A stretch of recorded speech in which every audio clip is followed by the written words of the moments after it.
When this started, I confess I did not understand. I guess maybe that's how it all turned out to be. Well, such a mess. If you're new here, welcome. I'm Betsy Burris, a teacher, educator, and psycho coach. Every week, I podcast or write on Substack about using your emotions to feel better and teach better. Sometimes you'll hear stories of educators as told to me or sent into the Teaching Through Emotions hotline, all of them discussed with me and my co-host, Joe Johnson. And sometimes you'll hear an interview with someone who offers an interesting perspective on teaching and learning. We unpack it all here on the feed and on Substack. I'm so glad you're here.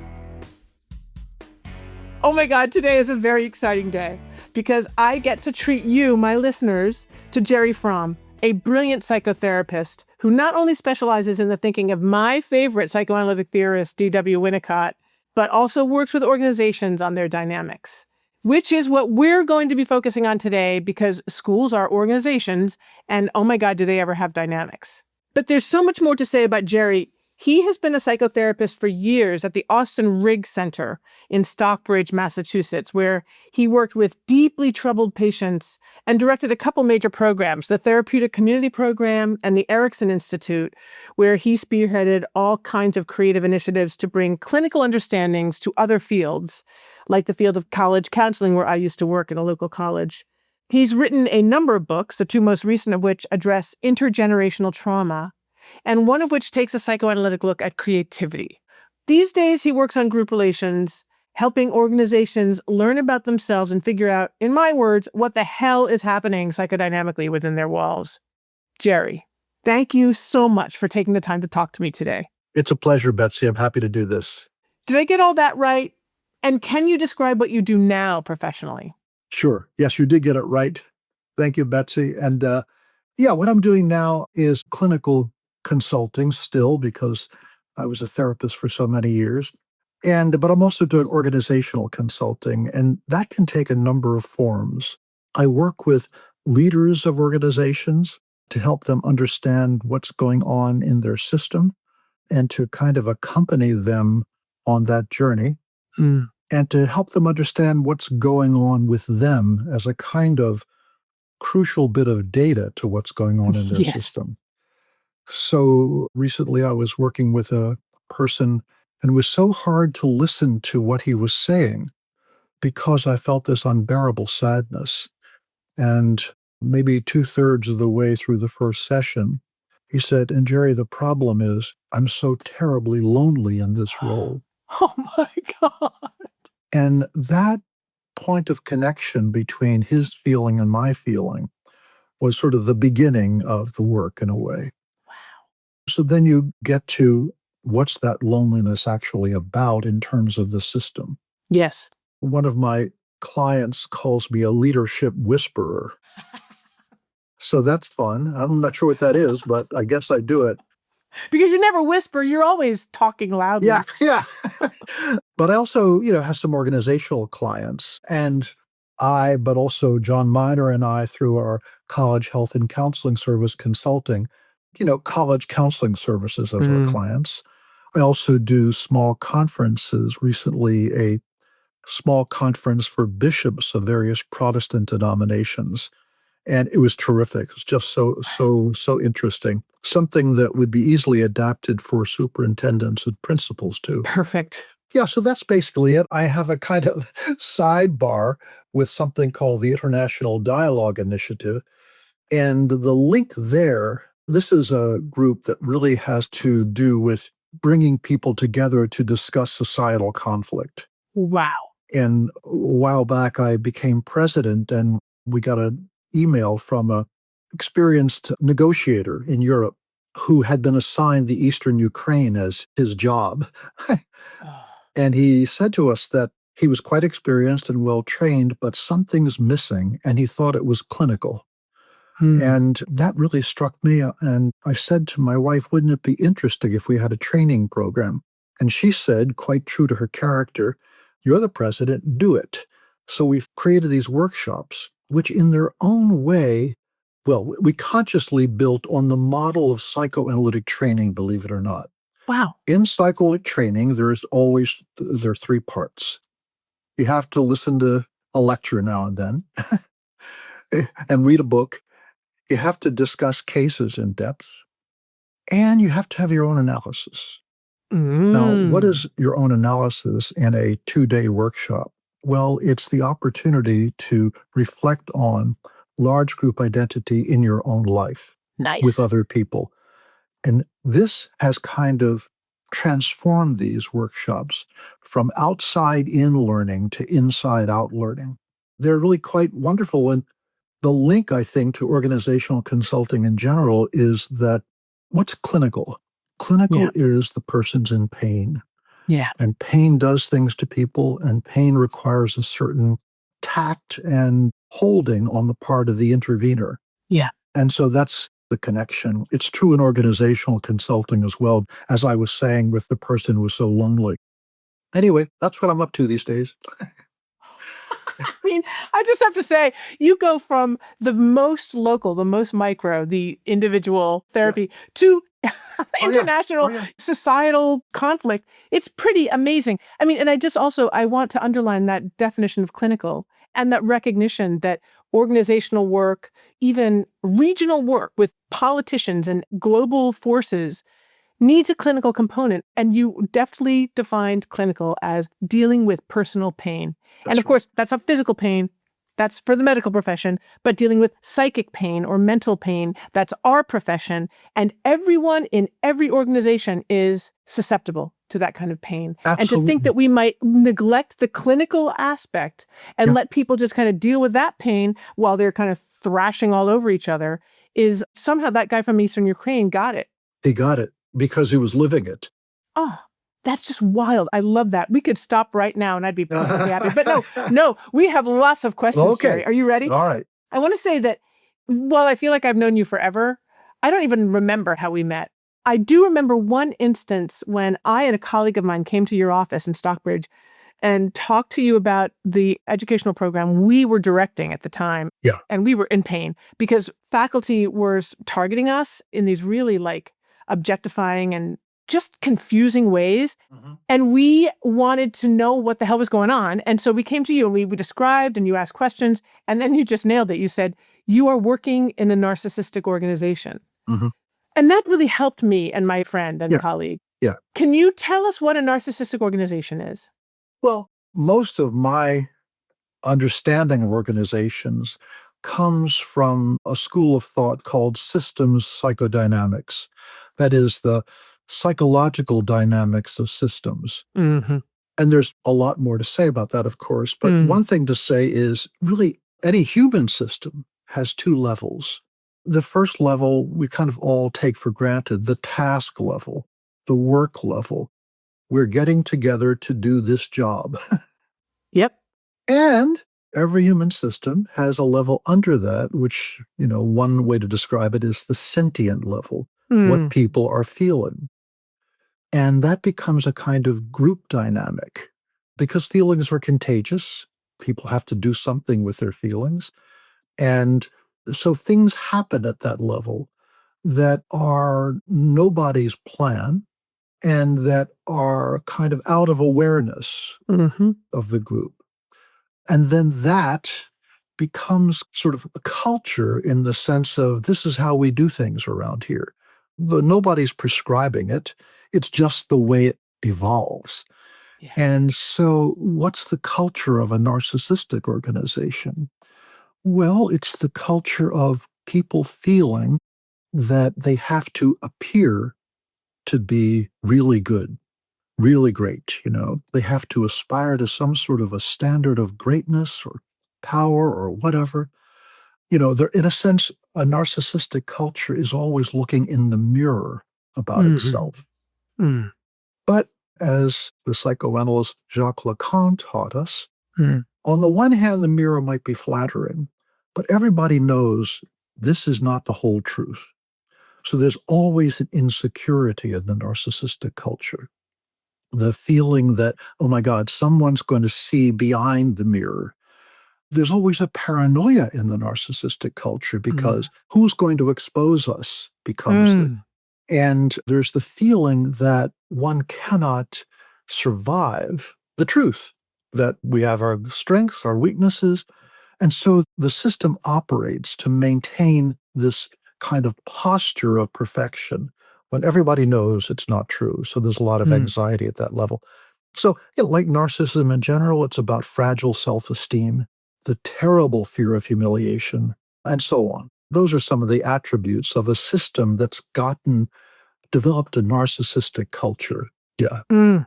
And I can say, just based on what you just said, that that program that we were running with became the object for so many other people's fear of Yes. humiliation because they were Yes. humiliating Yes. us. We were taking it on for basically the college. It's a Crazy. very good point, Betsy, because it says what you experience, what's being done to you, painful as it is data about something in the system that can't be borne by them, Yes, exactly. And cannot be metabolized. can't be And so, metabolized. right, coming to you helped us metabolize it. Of course, we both left at the end of that year. Yeah. There Yeah. was no way, right? Well, There was yeah. no way Yeah. as a scapegoat for the entire organization. But it was very, very helpful. And I just want to say this out loud. You know what? You can be in pain because you're in an organization that is scapegoating you or using you in these ways, or in a relationship that's using you in these ways that bring up pain. But Absolutely. understanding that that's what's happening Yeah. and being able to kind of label the dynamic is so relieving. It actually can keep you in the relationship. It can also help you retune the relationship so That's that it can right. be more bearable. That's And right. that's the hope of all psychoanalysis, right? All Yeah, that's psychodynamic right. theory. Somewhat to our surprise, in the case conferences we do in the International Dialogue Initiative, that's often what happens. The presenter, who starts with enormous pain of some sort, finds a way with other people to articulate the nature of this pain and then sees it. This is information about what others in the system are carrying and trying to deal with. And then they feel lighter and they know what to do, even if they still have the job of dealing with this great pain. Yeah. Isn't that amazing? Again, the pain, when it goes unrecognized and unlabeled, kind of unacknowledged, it becomes the focus of your life and perpetuating it, reinforcing it, kind of playing your role in that dysfunctional system becomes the culture. That becomes the Becomes the expectation, culture. your own expectation. That's But right. then to do some work where your pain is actually acknowledged or where you acknowledge it, lightens you, as you say, and allows you to be much more nimble within that organization. That's exactly right. This explains the miracles that I feel I have all the time when I work with teachers and actually acknowledge, oh, that's what you're feeling. Yeah. You're feeling Yeah. shame. You're Yeah. feeling anger. You're feeling Yeah. frustration that taps into some deep belief about yourself. Yeah. It's just remarkable. Well, you said two things there, Betsy, that are really, really worth underlining. Taps into some deep feeling about yourself. People take their feelings personally. It's just me who's feeling so demoralized. I'm just a depressed person. Or it's just me that's feeling so angry because I'm just an angry person. Mm, It's a way of writing off what's going on in the system and bearing it by yourself. exactly. The fact is, 9 times out of 10, this is a piece of data about the system Yeah. that others are feeling too Yes. and may not have the self-awareness or whatever, or maybe saying the same thing. It's just me who's so depressed. The other thing you said that's so important is role. And I'll tell you a little story here. I mean, I learned this stuff through what are called group relations conferences. Mm-hmm. They're fantastic. At least the good ones are. I'll tell you what I mean by that. But a group relations conference is a very it began after World War II. It's a way of studying organizations. And people come together and they are part of this temporary educational organization that lasts maybe 5 days. But the interesting part about it is that it's all experiential until the very end, meaning that our job is to understand the dynamics of this evolving organization by reflecting on it with consultative help. And so, there are plenaries, there's a small study group, there's a large study group, there's a what's called an institutional event where people have the opportunity to decide for themselves to form a group, for example, studying leadership, and interact with a group studying something else. And eventually there's application at the end. They're the most powerful learning experiences besides personal psychoanalysis I've ever had. Wow. And so I highly recommend them if they focus on authority, leadership, and organizations rather than a more boutique theme. I don't want to go too far with that one, but you have to find the right ones. Colleagues and I started something a few years ago that would also be very useful for your listeners. It's a smaller version of this called Leading from Experience. And what that means is just what we were talking about. You're in a group. You feel something. Nobody else seems to feel it. But they're going on, and yet you're stuck with this feeling. And if you can find a way to bring that to the group, and just check out, is anybody else feeling this? How do I understand that I'm feeling this in this group? It's bringing a piece of things that others aren't paying attention to for some reason. And that's leadership. Leadership is speaking what you're experiencing in the service of this task. Yeah. So it's a really good way to learn about it. Anyway, back to role for a second.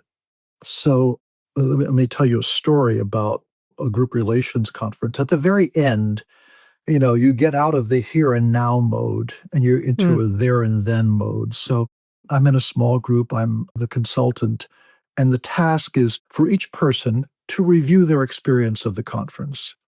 This, senior architect says, well, I love the small group. I found it very moving, but I'm a shy person. I regret that I didn't take part as much as I wish I had. Then the large group, I hated the large group. Everybody was always fighting. I wanted to yell at them to stop fighting, but I didn't. Then, unbidden, he said, when I was a kid, my parents fought all the time, and I did yell at them to stop fighting, but they just ignored me. Exactly.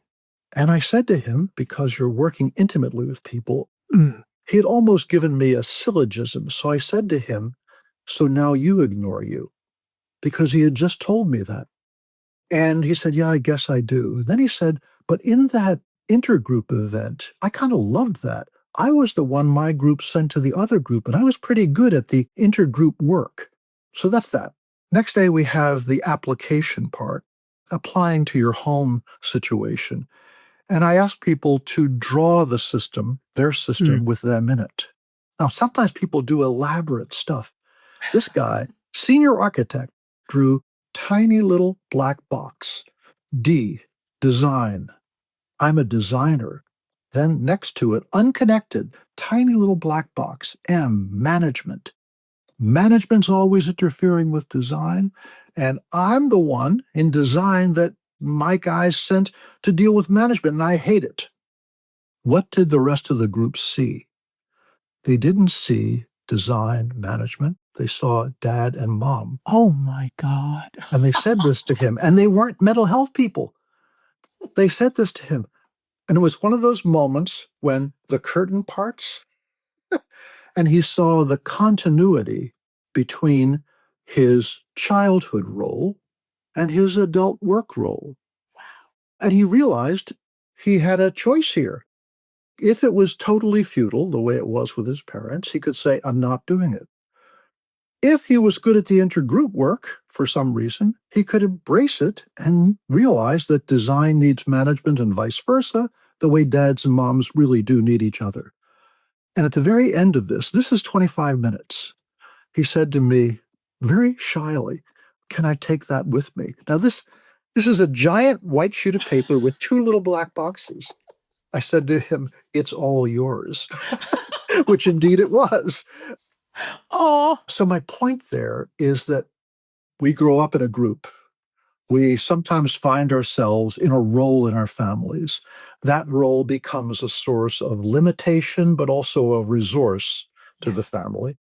And then we go to work, and the group there pulls for a role that we have some experience with without realizing it, and we take that up for better and worse. Yes. And so what you said about role is people in educational systems get pulled into roles, the conciliator, the fighter, the distractor. And again, they can say, oh, this is just me. Or people can say to them, oh, it's just you being a clown Yeah. again, Right. or being a provocateur again. Mm-hmm. But it's a role to do something in this system that needs doing from people's points of view that they're not telling you that. They don't Yeah. quite even know Because it. they don't know it, but the They don't know it. invitations are flying all over the The place. invitations are flying all over the place. Right?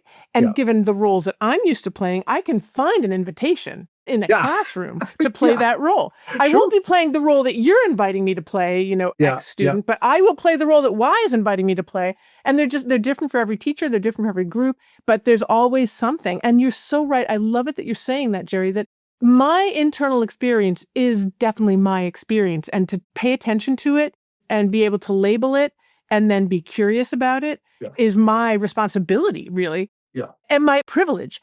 But the role I play, the ways I work those relationships or use them or interpret them have everything to do with what I call the fit, the way I'm fitting with other people in that organization. It could be a classroom, it could be an entire school, it could be my family, it could be my partnership with my husband. It's going on all the time.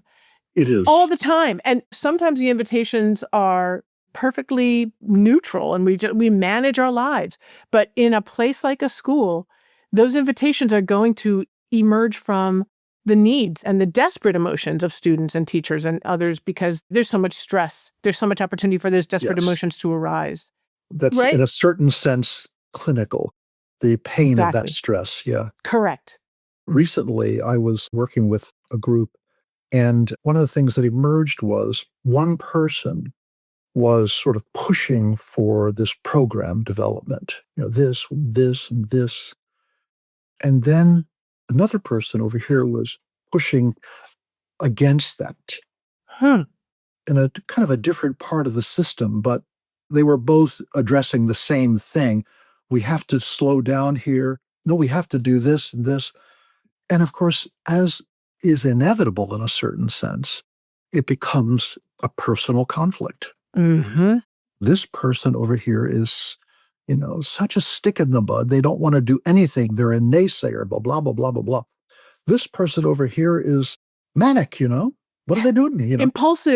Impulsive, yeah. And it becomes personal. And then it becomes almost self-fulfilling because it really does get heated. People take sides and so on. But what was so clear was one role, to use the metaphor of a car, was the accelerator. The other role was the brake. Yeah. If we're driving a car, we don't want to have only one. We have to have both, and they have to be coordinated. And there's some reason for that need for coordination when you're driving on a curve or when And so what the context was that made sense of both roles and the need for coordination was lost in the heat of the interpersonal conflict. Yes. See, you see what I'm saying here? It kind of boggles the mind that we can get so dragged into something. And then what happens is, well, we got to do one or the other. So let's do this. Yeah. And without an awareness of how both are right. This is the stance that's so critical. How is whatever happening right? Yes. Not that it's right in any absolute sense. Right. But it makes some sense someplace. It's like it's meant to be. Yeah. And if you don't get to that, then in the service of hurrying up, you waste time because you're going to make the same mistake again and again. Yeah. I was doing a retreat, and at the end of it, one person said, "Oh, I get it. Slowing down is the new speeding up." And it's so true. Wow. It's so true. Because in the speeding up, people make the same mistake again and again, or they provoke the same resistance again and again, and it just stalemates. So it's this larger view of what's going on in the system that's so important. You're making me think of this notion of the third, which I know you know about, that idea that when two people kind of pull away from each other and occupy dichotomous or oppositional positions, just like that, it's amazing how clean it can be, right? I'm for it, you're against it, and we're going to take those positions personally and absolutely miss what the positions are, once again, inviting us to do, which would be to say, let's open up the third. Let's figure out what the third reality is, what the combination of our perspectives can lead us to. Yeah. To me, in a world of conflict aversion, like I think an epidemic of conflict aversion, That's right. the third is the answer. If you can realize, oh my God, I'm so entrenched here. My heels are so dug in. I'm like a foot underground trying to prevent that person from winning. Yeah. If you can realize, oh, there's good reason to actually like relax and start asking questions to figure out what the two of you know that you're not sharing because you're not thinking you have to, but how can you combine what you're knowing and what you're feeling into a third reality, which the two of you cannot own individually, but that you co-created. And it represents a beautiful blending of your wisdom, the wisdom the two of you are occupying. Yeah. The third, in a sense, you can think of it in various ways. You could think of it as, what is our actual task here? Mm-hmm. The third could be, what is the context that's affecting us in this way? Mm. But the third could also be the other people in the room who sometimes in the heat of the conflict between two people take up the role of bystander rather than kind of owning both sides themselves and saying, let's step back and reflect on what's going on here and what this conflict actually means for all of us. Yeah. Yeah. So in a way, I like to think of the third as, in a sense, a reflective space. Okay, time out. We're going to call, and this is what a good leader can do. I mean, there's work to be done. There are things, there's an agenda to go through. But a good leader sometimes says, wait, let's take a time out here, deep breath, and let's reflect on what's happening between us and what this might mean for our task. I love it. So in a way, for you, the third is like a triangle. There are at least three components or three forces. And remembering, especially as a leader, but as a teacher too, who is a leader of a classroom. Yes, that's right. There's you, there's your student or your students, and then there's something else. There's the context that creates that classroom, or there's a student, and then there's all the rest of the classroom. It's very interesting to wonder what that third point would be and how thinking about it and letting it into your thinking can actually pop open your understanding. I think of triangulation as being often very destabilizing because it distracts from the dyad, which is often where the work needs to happen. But what you're suggesting is popping it open, especially when there's such extreme opposition between two people, or when you're taking someone personally, popping it open and just bringing in a third perspective of some sort. It recognizes that the two people are doing a bit of work for all of us. How do those bits actually go together from our point of view? Nice. You know, it's like a basketball team. If everybody's a great shooter, they're going to lose because no one's handling the ball, no one's passing, no one's rebounding. And if everybody's just rebounding, how are you going to score? You know, and so what you have here is a conflict between the shooter and the rebounder. But what about the rest of us who have to play defense and pass the ball? And how are they highlighting something that all of us need to take up if we're going to win this game? Yeah. That's the third place. Yeah. Love it. Well, okay, so here's another question back to what you were saying earlier about just this really important, these really beautiful examples of people, leaders in particular, noticing their feelings and recognizing that those feelings are proxies in a way for other people's feelings, and that to bring them forward is to, I think of like warm up the space so that everyone in the room can be human and actually participate as humans in the problem solving. Great phrase, Betsy. Warm up the space. Right? Absolutely. Right. But what about people who cannot feel or do not feel because it's not something you do in this kind of meeting, or who are so activated or stressed or preoccupied or busy that they can't really get into their bodies? You know this is true, that there are so many people who cut off themselves at their head and what's going on in their body is not accessible to them, at least not in certain circumstances. What about that? Like, you're describing people, these lovely stories of people who are able, probably because of the circumstances, you know, the conferences and meetings that you are involved in, the circumstances allow them to, or insist because of the activities that you step them through, to feel what's going on in them. But what about people who are just doing their jobs and don't have time to feel and actually don't want to feel because what the fuck, why would I feel? It's like, that's just not going to help me. We got to get these tasks done. Yeah. No, I understand what you're saying. This is another place where good leadership is essential.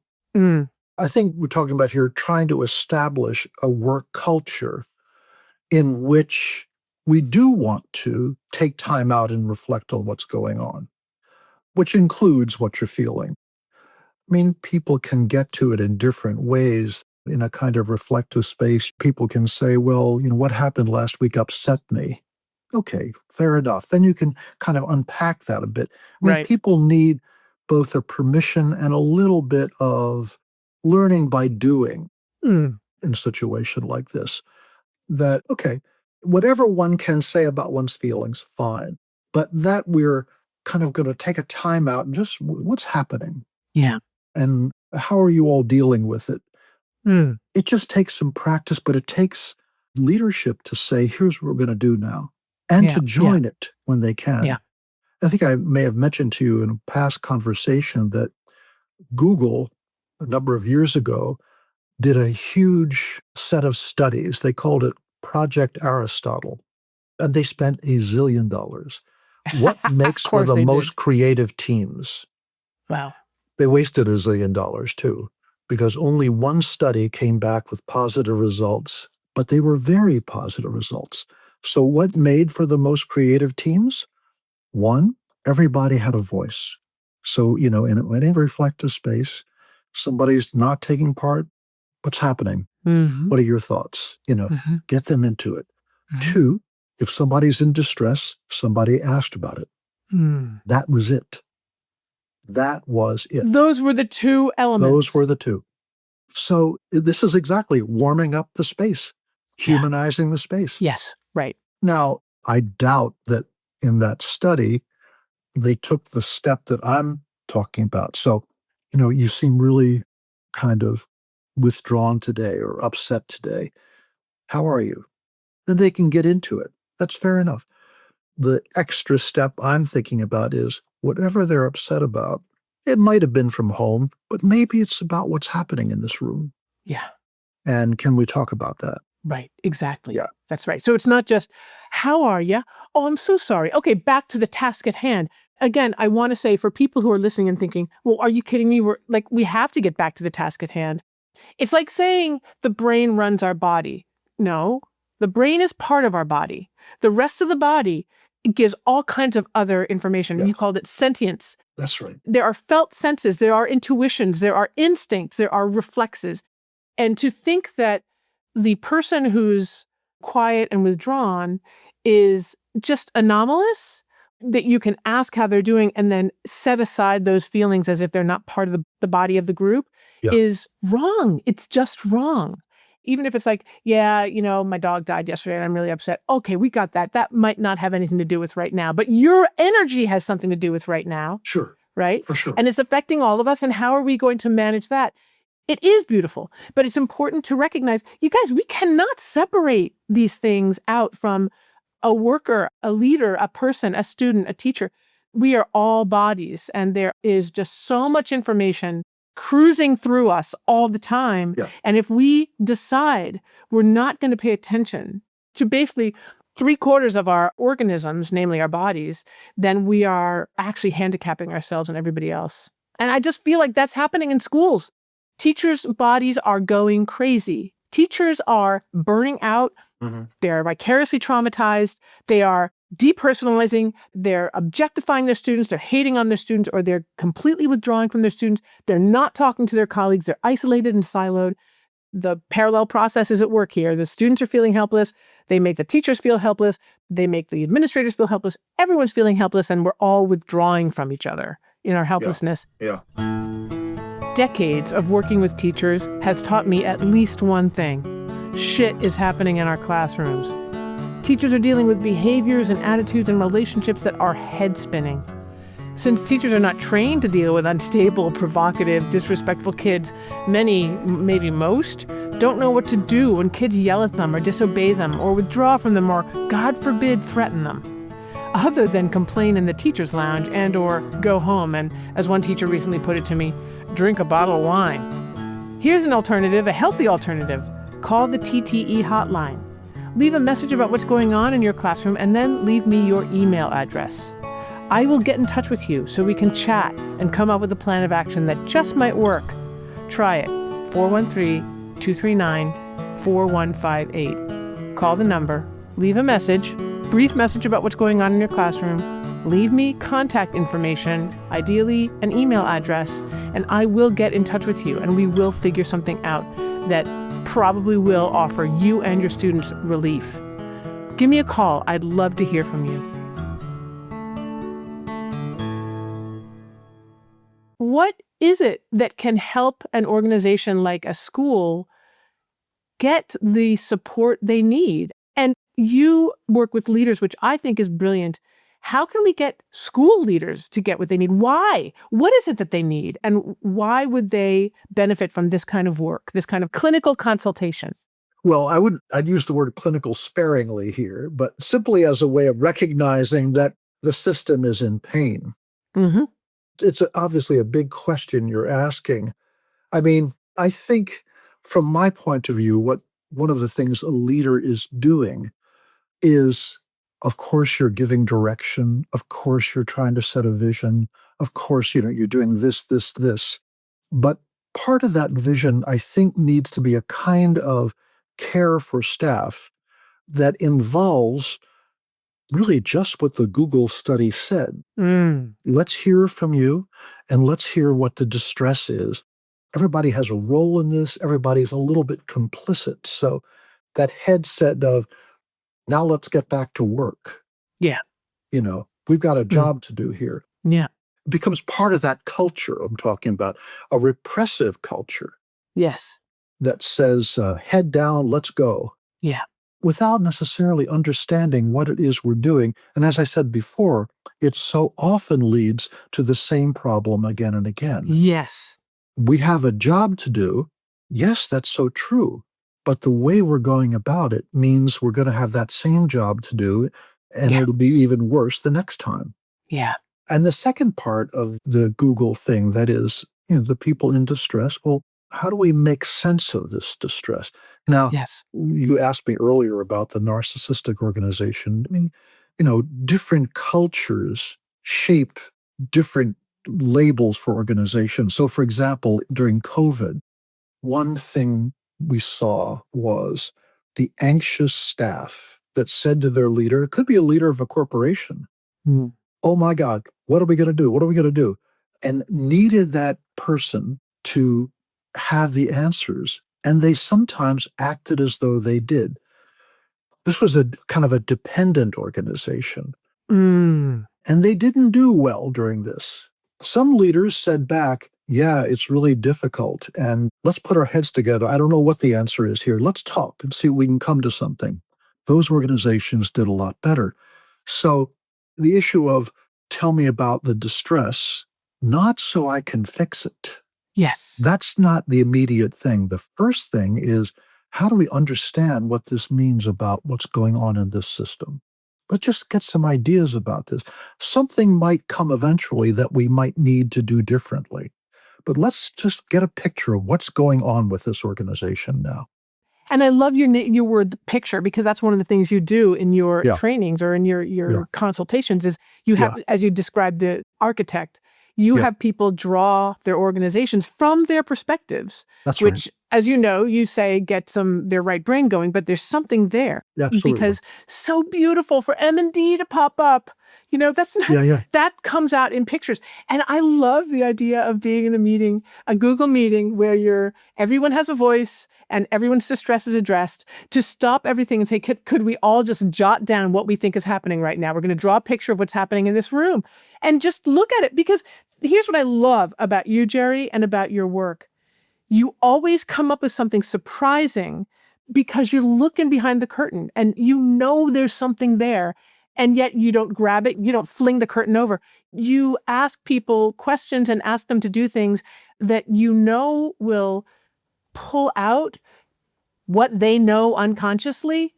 And then you're there to help them see what they know. And this, I think, is also really important, that we all know what's going on at some level. We just don't know we know, and we're not asked to know, and we're actually invited not to know or expected not to know. And your work is so magical because it gives people a chance to know, and they don't even know they know, so they don't have to be blamed for knowing. And then you can show them what they know. Yeah. I mean, it makes so much sense, Betsy, that I have to tell you that a colleague of mine wrote a book called What You Don't Know You Know. And of course, in a sense, that's what psychoanalysis, broadly speaking, Right. is. That there's knowledge you have that you have a hard time accessing, Yep. that those around you don't want you to access, that you're worried about accessing because of how it might seem to you, all that stuff. Mm-hmm. And I firmly believe that we have our left brain way of working. We have a job to do. We have an agenda.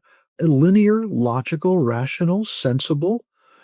But the right brain codes things such that that's where intuitive knowledge is, emotional knowledge, spatial relations, Yeah. imagery, Mm-hmm. and accessing that can add a dimension.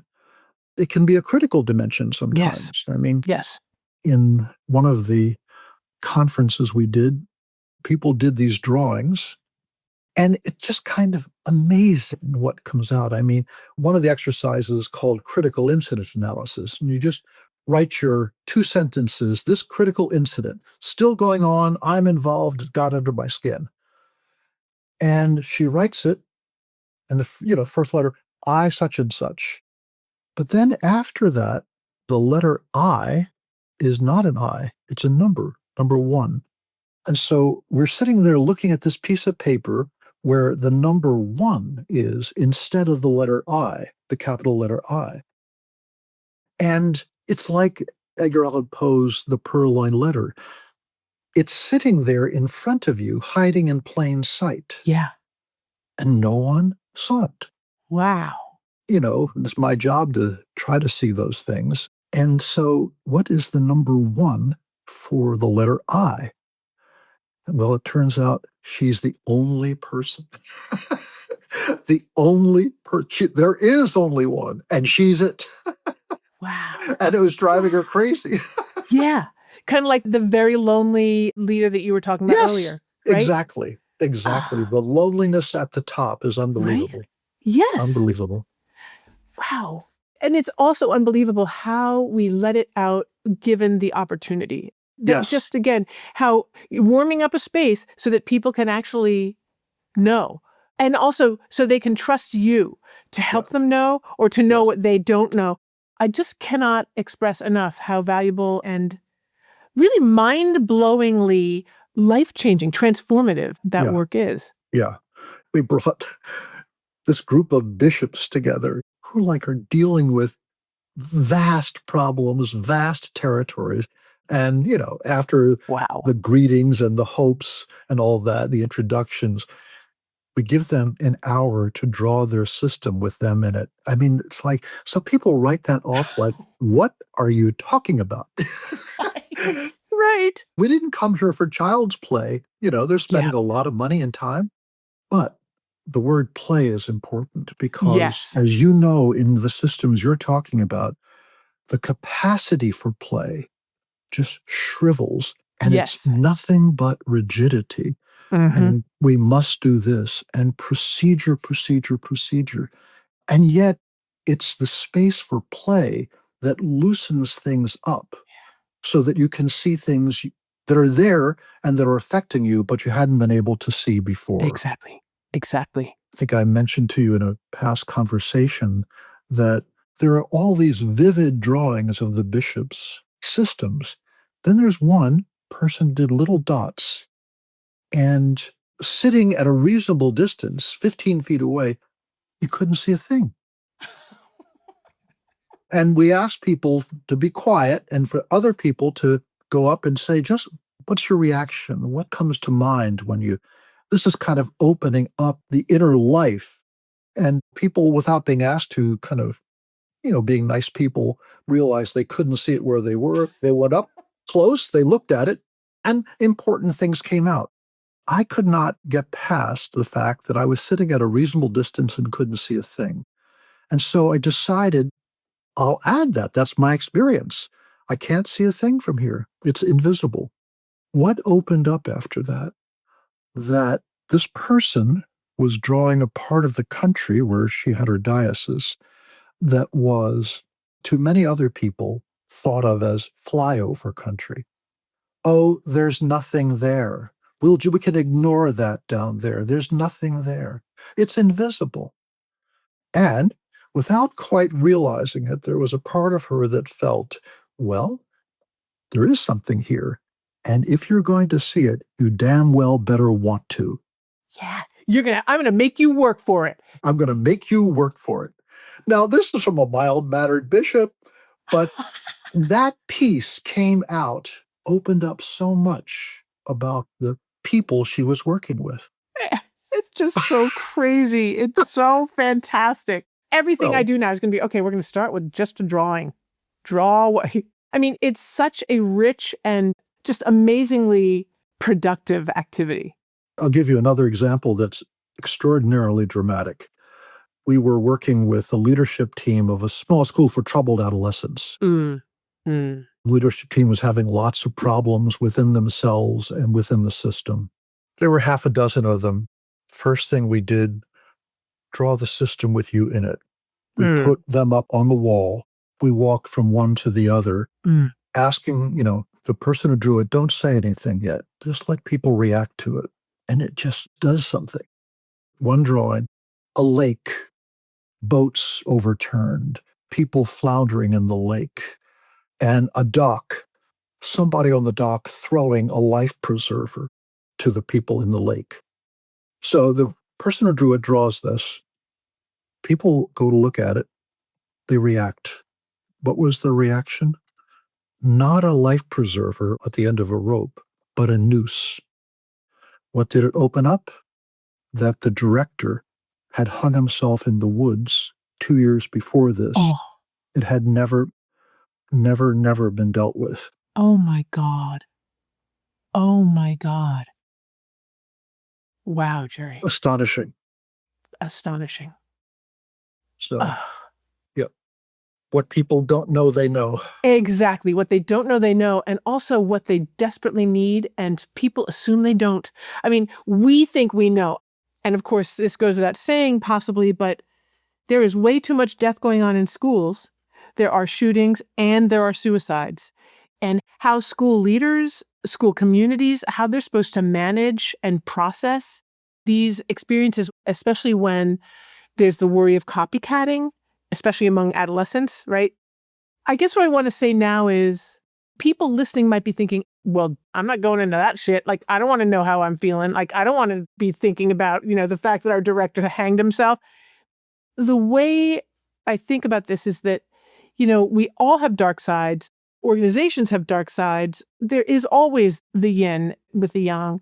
And to deny it is to tie yourself up in knots and to do what you've been saying a lot, to kind of doom yourself to repeating the same old things and feeling the same old impotent way because you're not addressing what needs to be addressed. And as you've also said, sometimes just acknowledging what needs to be addressed loosens everything up. That's but right. Other times it might require a little more work, but to engage with the dark side, to engage with the negative, with the bad feelings, with the horrible experience, with the hatred, with the fear, with the terror, is to open yourself up to the possibility for a miracle. I call this work miraculous, not because it has anything to do with religion, although it can feel very spiritual, but there is something spot on about our psyches, about our emotions and our psyches and the ways we're structured to manage the world that you started with. We bring those psyches everywhere we go.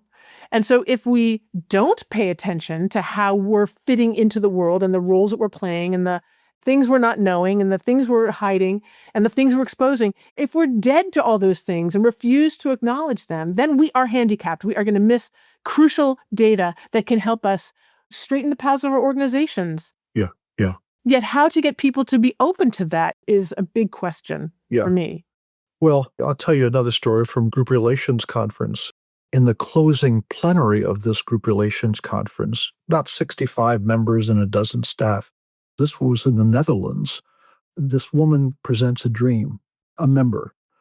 And the dream was that there was a hospital that looked like a lighthouse.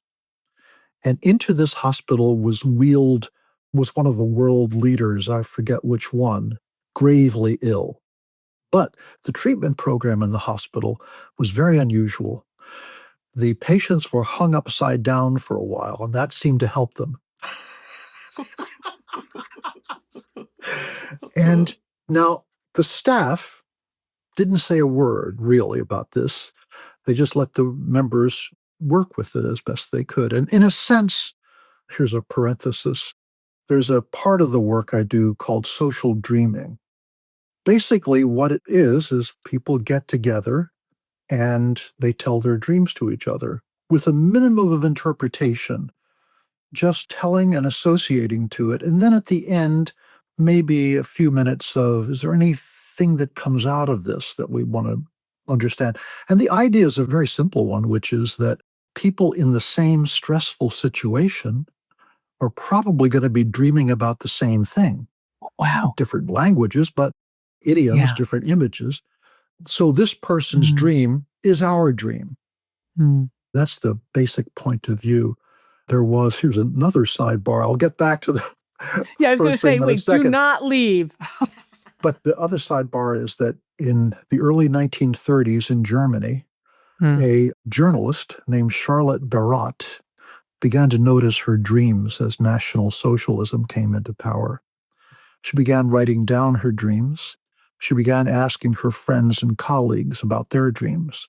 She published this in a book called The Third Reich of Dreams. It's astonishing.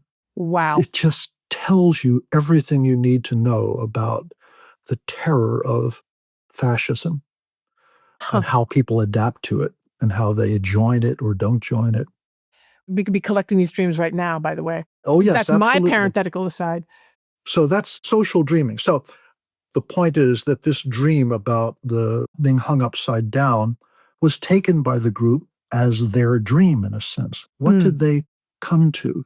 They came to the idea that, oh my God, this conference, this group relations conference, has hung us upside down for a week.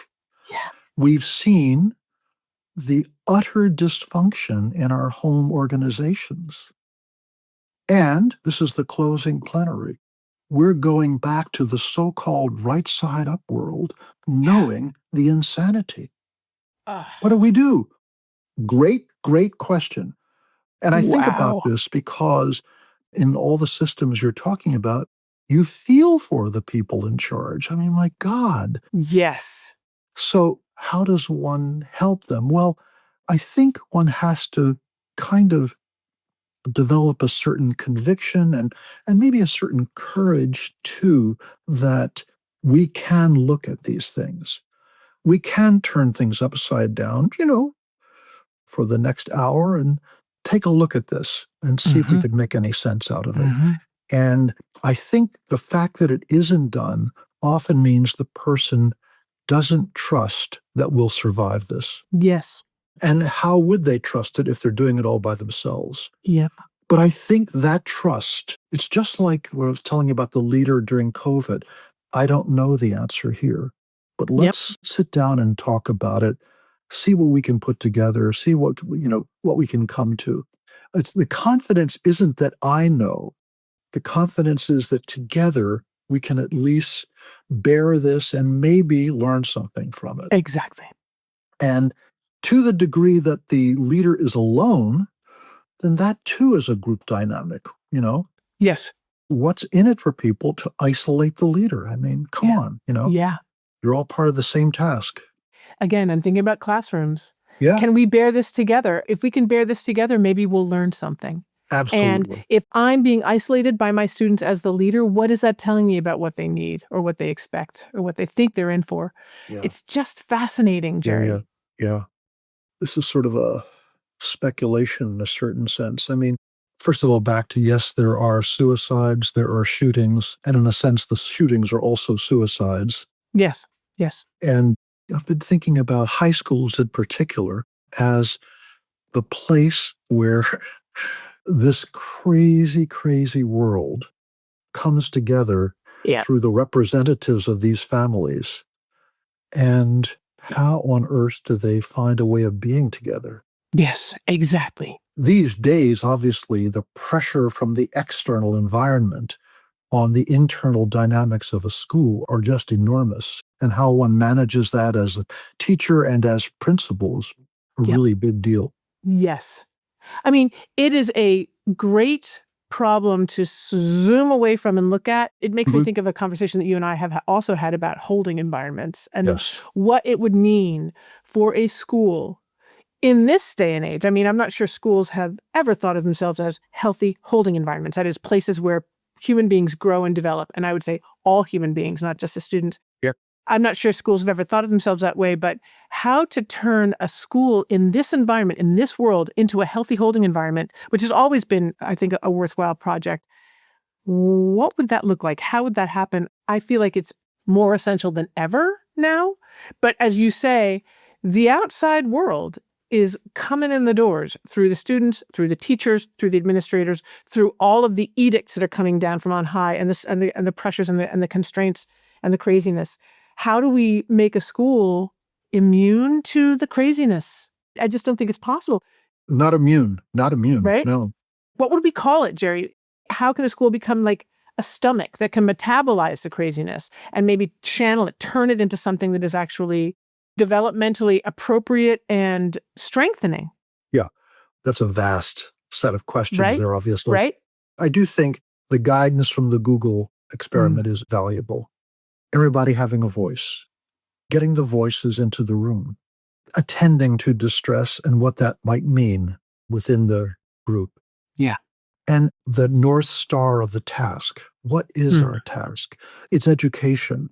How do we take what's happening here and shape it into an educational event? Mm-hmm. How one manages the boundary with the outside world. I mean, partly through education. Whatever's coming in is something for us to learn from. Let's figure out a way to do that. Stuff like that is what occurs to me. Yeah. Well, Jerry, let me just say, I did not ask one single question from my whole list of questions for you. No, I mean, I think I asked you, did I get that right? Yep. And then we just took off. So, Yeah. We might have to do another interview someday where I actually get to ask the questions. But Okay. this has been, I think, probably inevitably and predictably roaming and wandering, but Yeah. for me, so interesting. I really hope that my listeners are thrumming right now with the possibilities of what it might be like to think about themselves as experiencing psychic pain and needing clinical support that is a certain perspective that is going to acknowledge and embrace and interpret that pain in ways that might help them play a different role in a healthier organization. I hope that's what people are hearing. I love what you said, and maybe I'll just end with this. We can turn things upside down and trust that we can survive it. Yeah. And learn from it and then survive it. Then get back to work, the right side up work. Get back to the right side up, but always knowing that the upside down, I use the upside down the way it was used in Stranger Things. I use the upside down in a pejorative way, but damn, I really like this. Upside down is actually just turning the right side up, upside down for a little bit and seeing what shakes out and then making sense of it and then getting back to the right side up and realizing you're stronger for it. Yeah. You're lighter for it. Yeah. Such great axioms. Well, let me just say, if anyone who is listening would like to get in touch with you, and I really encourage school leaders, even teachers to do so, where would they find you? Email me, Gerard, Gerard, .fromm, Fromm, at Austin Riggs, AUSTENRIGGS.net. Perfect. I will put this in the show notes so you know exactly where to go. Jerry, thank you so much, as always. Oh, you're quite welcome, Betsy. It's a pleasure. I mean, you inspire me and excite me about the possibilities of this work that I do, that I think is so crucial and that so few people know, or so few people understand. I love talking to someone who does understand it and does it so freaking well. I'm just always amazed by you. So thank you. You're quite welcome, Betsy. My pleasure, really. Great talking with you. Great talking with you. TTE is a Podvision production, created and hosted by me, Betsy Burris, and co-hosted by Joe Johnson.